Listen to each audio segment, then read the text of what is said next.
Bueno, vamos a empezar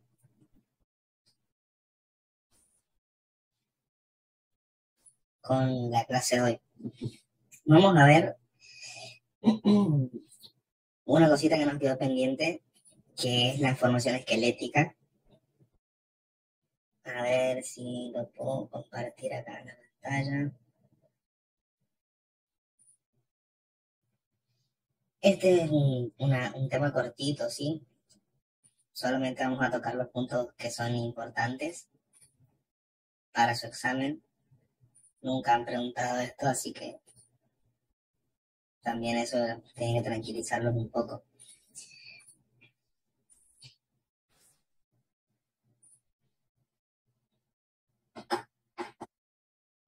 ¿Se ve o no se ve?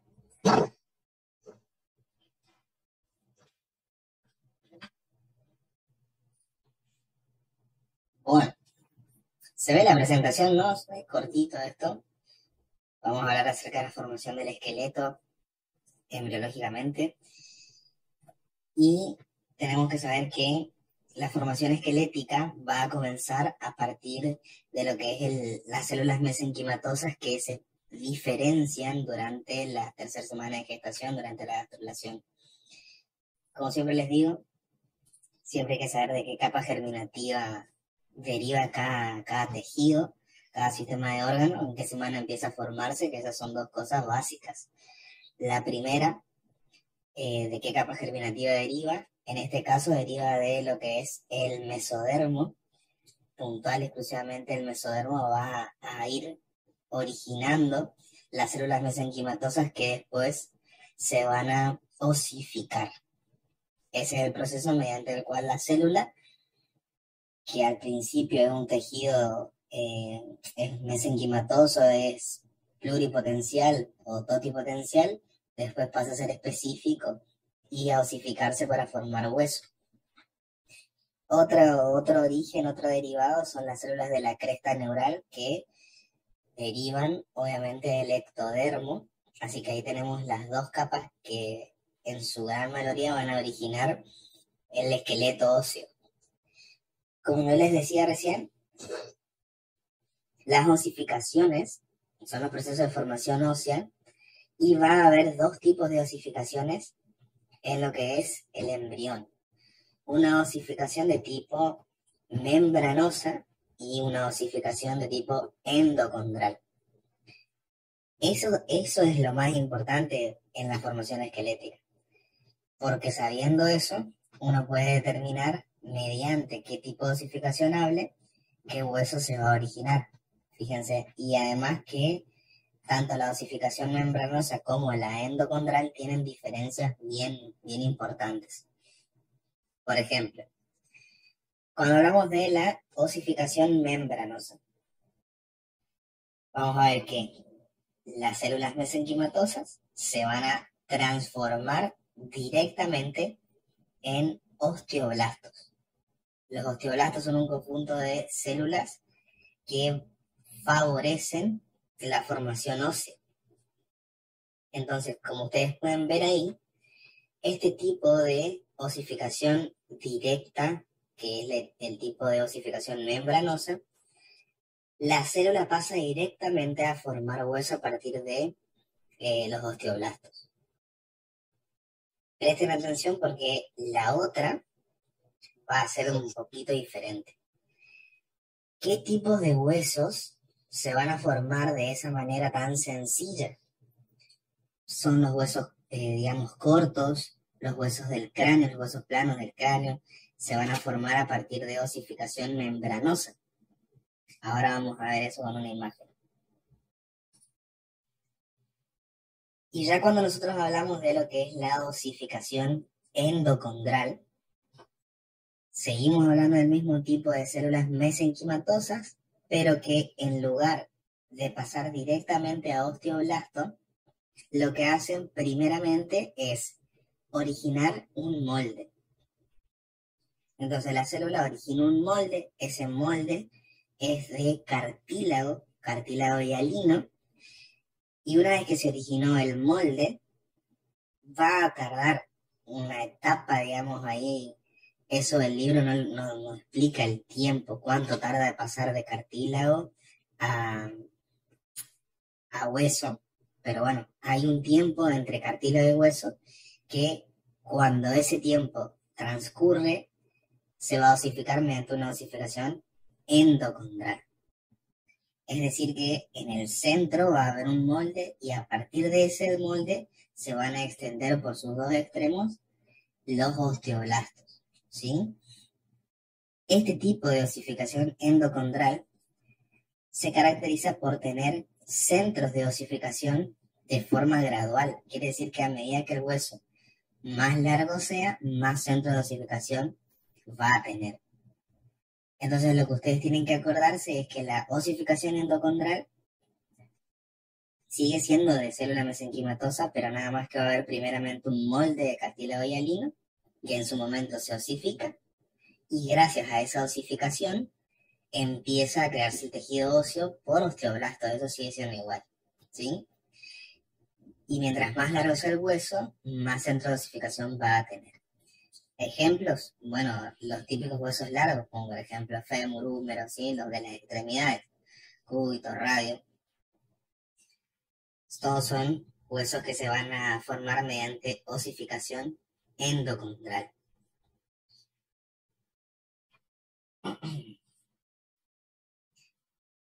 Y lo más importante dentro de lo que son todo lo que es el esqueleto óseo es el cráneo, porque el cráneo tiene un doble origen, va a tener también dos partes.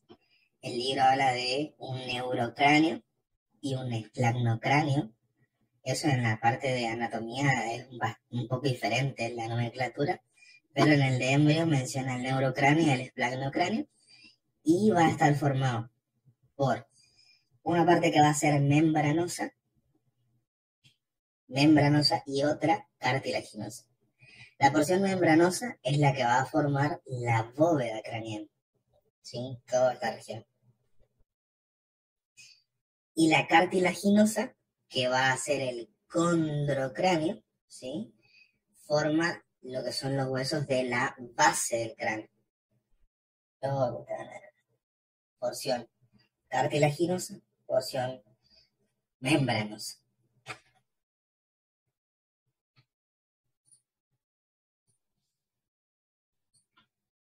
Fíjense en esta imagen. Vamos a hablar también, antes de mostrarla del cráneo, de la importancia de lo que son las somitas en la formación de los huesos, no solo de los huesos del cráneo, sino también de los de la columna vertebral. ¿Quién me puede decir cuáles eran las tres diferenciaciones del mesodermo? Que eso lo vimos hace varias clases. ¿Cuáles son los tres tipos de mesodermo?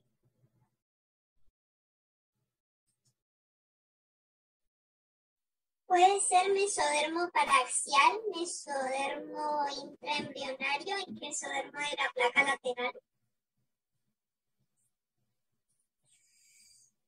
Paraxial de la placa lateral y el otro no lo escuché bien.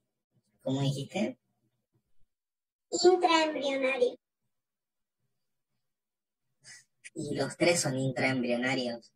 Nada más que el que te falta es el intermedio. El intermedio, los tres son intraembrionarios. El extra se forma en la segunda semana. El intra tiene estas tres ramas y el lateral se divide en dos láminas. Así que esa sería la diferenciación. Bueno, continuemos. Entonces, el paraxial, el mesodermo paraxial, es el que va a diferenciarse gracias a la acción de las somitas en lo que es un cuerpo vertebral y las diferentes apófisis, la espinosa, la transversa, el arco vertebral. Eso va a ir dependiendo también del tipo de vértebra. No es lo mismo la cervical que una dorsal o torácica, que una lumbar y que una sacra. Pero lo que a mí me interesa es esto. En la tercera semana, no, a la mitad de la segunda semana de gestación, cuando ya empieza a formarse lo que es la cresta neural, vieron que nosotros vamos a tener ya al final de la segunda semana casi que el inicio de la formación del ectodermo. Y cuando empieza la tercera semana de gestación y las células del epiblasto se diferencian en células ectodérmicas, ahí va a empezar a formarse lo que es el tubo neural gracias al plegamiento cefalocaudal del embrión. Una vez que suenan los pliegues mediales y se forma esto que ustedes ven arriba, que es la cresta neural, que eso es lo que habíamos hablado el otro día, va a haber, gracias a una determinación genética, y ahora yo creo que les voy a mostrar cuáles son esos genes, se van a empezar a formar un conjunto de células llamadas células de la cresta neural. Que esas células son móviles, migran, atraviesan un sector del tubo neural que es la frontera somítica, lo hacen de manera lateral y ahí empiezan a moverse. Se mueven a lo largo de todo el tubo y a ambos lados. Eso que ustedes ven acá son las somitas, esos puntos negros que están ahí, donde yo estoy marcando son las somitas. Y esas somitas lo que hacen es justamente estimular al mesodermo paraxial para que se transforme en mesénquima. Una vez que se transforma en mesénquima, ya, digamos, está determinado que va a ser hueso, o si tiene que ser músculo, o si tiene que ser arteria, ¿sí? En este caso se va a formar hueso. Y acá vamos a tener la cavidad intraembrionaria, en todo esto acá, la división del meso, y vamos a tener tubo neural notocorda por debajo y las somitas, que van a estar formando lo que conocemos como esclerotoma.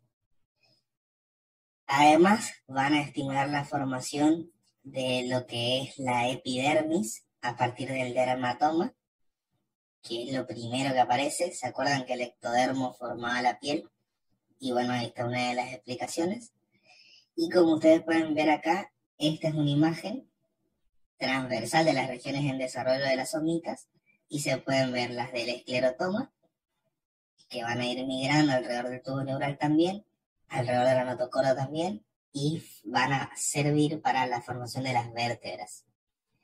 Entonces, supongamos que les hagan una pregunta de dónde derivan las vértebras, derivan de las somitas que van a estimular al mesodermo paraxial, que se transforme en mesénquima, forma el esclerotoma y a partir de ahí va a formarse el hueso a partir de una osificación de tipo membranosa, ¿sí?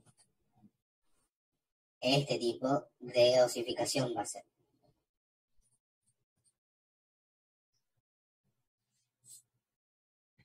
Bien. Esto es al inicio, esto generalmente ya en lo que es mitad de la tercera semana ya hay una cierta cantidad de somitas mediales, sobre todo, que según el libro en la cuarta ya se pueden contabilizar y de esa manera se puede llegar a determinar la edad gestacional mediante la contabilización de las somitas, pero bueno, eso yo nunca vi que hagan, así que lo dice el libro nada más. Y ahora tenemos la formación del cráneo. Acá está otro punto importante, o sea, de esta porción va a formarse a partir de somitas, que son células derivadas de la cresta neural, pero esta región va a ser la que tiene un doble origen, ¿sí? De la que nosotros tenemos que saber. Antes de continuar, ¿quién me dice de qué se trata la osificación membranosa? ¿Cómo era la osificación membranosa? Que vimos recién. Es para ver si me prestan atención, ¿no? ¿Cómo era? Esta Melissa, ¿cómo era la osificación membranosa?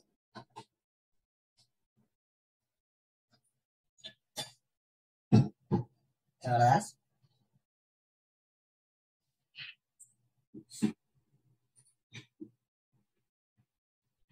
Bien, vamos a ver acá.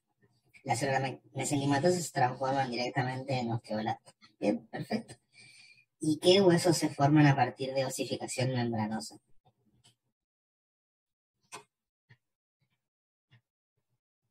¿Qué ejemplos tenemos ahí?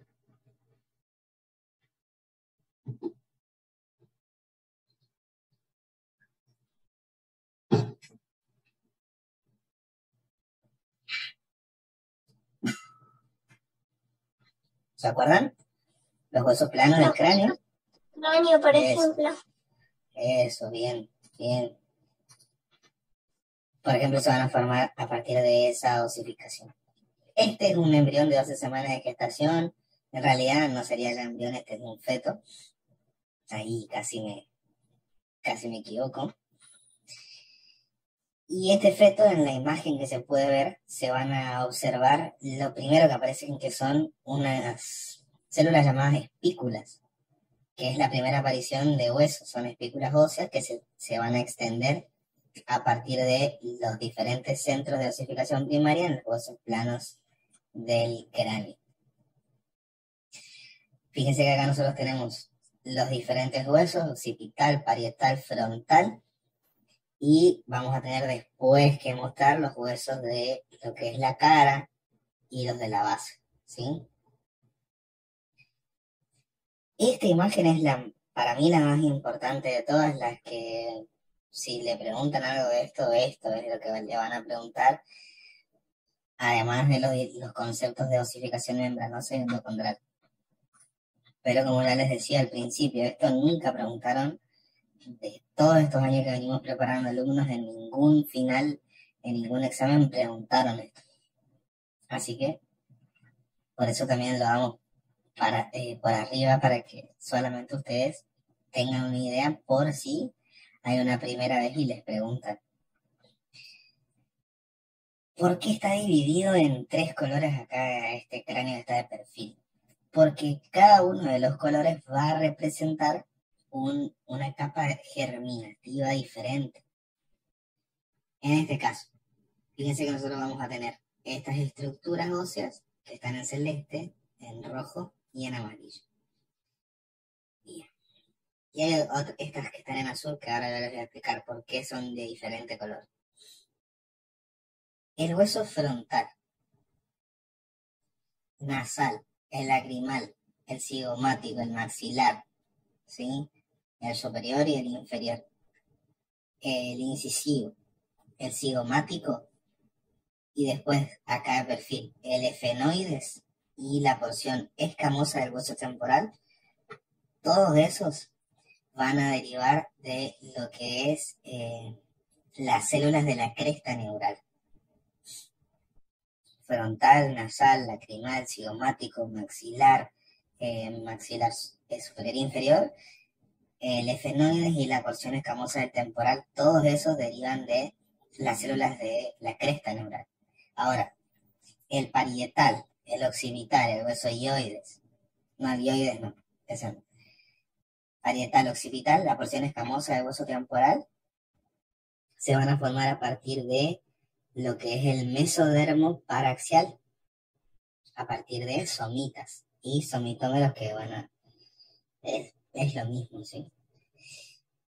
Entonces, somitas, células de la cresta, y acá abajo tenemos los cartílagos, digamos, el hioides, el aritenoides, que eso tienen orígenes diferentes. El hioides se va a formar principalmente a partir de células de la cresta, y después los cartílagos laringeos, cricoides, tiroides, aritenoide, corniculado, se van a formar a partir de el endodermo. ¿Se acuerdan que hablábamos el otro día de lo que es el desarrollo de la cabeza y el cuello, de los arcos faringeos, las bolsas faringeas y las membranas faringeas? Bueno, de eso va a salir los cartílagos laringeos, que ya lo vamos a ver más adelante, ¿sí? Y el cráneo fetal tiene también una particularidad, y es que va a estar formado obviamente por huesos que son pares y huesos que son impares. Esos huesos se van a unir mediante suturas, ¿sí? Y hay diferentes tipos de suturas a lo largo del cráneo. O sea, nosotros tenemos el hueso que se va a unir mediante una sutura. Tenemos la sutura frontal o metópica. Recuerden que este es digamos, de un libro de embriología. No, se va a parecer un poco a lo que dice el Rubier, pero no completamente. Sutura frontal o metópica, sutura coronal, acá, coronal, sutura sagital, la sutura lamboidea, donde lo estoy marcando, lamboidea. Ven, acá se puede ver también lo que es la coronal lamboidea. Y hay una que está en lo que es la fontanela posterolateral o mastoidea, que se llama así, sutura mastoidea, o fontanela. En realidad ahí es como que, eso es medio discutible, pero bueno, lo vamos a poner como fontanela mastoidea. Y las dos fontanelas más que faltan, que son la anterior, acá arriba donde yo tengo el mouse, y la posterior, que está bien en la región posterior, en relación con el hueso occipital. Ahora, una vez que conocemos las suturas, hay que saber qué estructuras se van a suturar con esta sutura. Tenemos la frontalometópica, que lo que va a hacer es va a unir a las dos porciones del hueso frontal. Luego tenemos la coronal, que une al frontal con los parietales. Frontal con parietales. ¿Está? Parietal nosotros tenemos derecha e izquierda. La sutura sagital va a unir a ambos parietales en la línea media.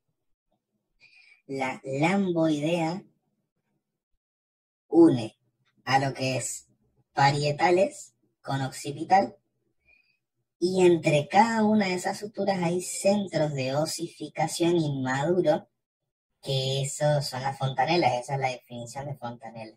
Centros de osificación inmaduro. Eso es una fontanela. ¿Vieron a los bebés que se les hace como un pocito en la región del cráneo, ahí por encima del frontal, entre el sagital y el frontal? ¿Alguna vez le tocaron la cabeza a un bebé o no? ¿Vieron el sal? ¿Vieron que siempre dicen no le toque la cabeza? Bueno, eso que ustedes palpan es la fontanela anterior, es la que más tiempo tarda en osificar por completo.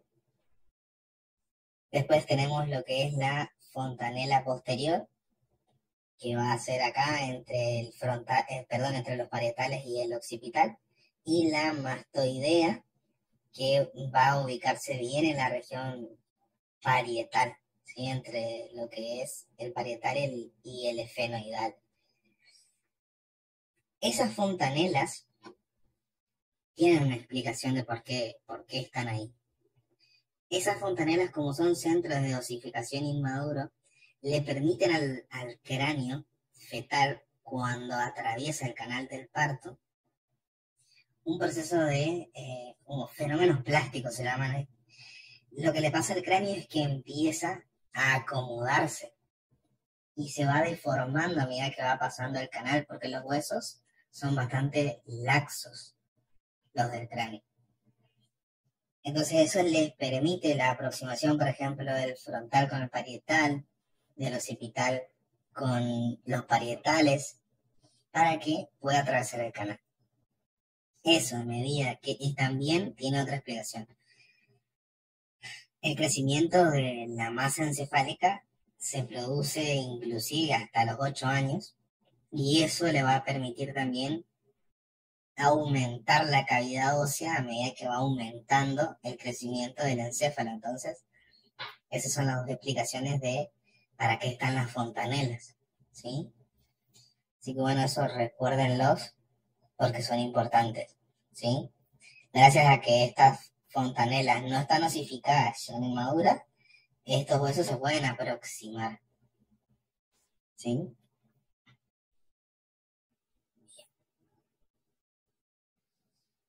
Y eso sería todo.